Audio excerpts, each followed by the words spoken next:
loro ati tombo ati menengo cangkemmu menengo cangkemmu loro ati umume lo tombo ati iku lima wernane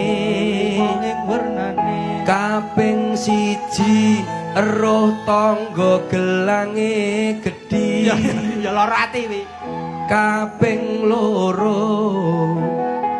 diapusi bojo ya loro kaping telu sing lanang elek sing wedok ayu loro ati wi kaping papat ora duwe dhuwit pacar minggat masalah tak nom-nom kaping 5 duwe entek diapusi rondo salah sawijine mesti tau ngelakoni kudu sing sabar yen ra sabar stres terus mati.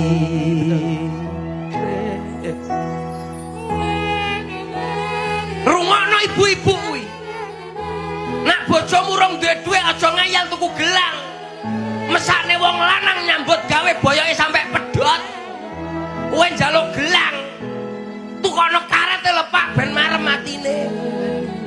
Enek tanggane iso tuku gelang loro atine pengen tuku gelang. Mesane wong lanang nyambut gawe nek wengi kuwi lho. Kuwi tenan aku. Apa meneh-meneh kalabemu? Wong lanang itu adalah kepala rumah tangga tak omong ngono. Wong wedok iku kudu manut karo wong lanang rungokno kowe. Ya bener. Lah wong lanang ra duwe dhuwit ya menengose. Aja ngeyel tuku-tuku. Akhire ku wong lanang utang. Sabar. Mekarne diubet-ubet kowe. Sabar, Mas. Meneng kalabemu.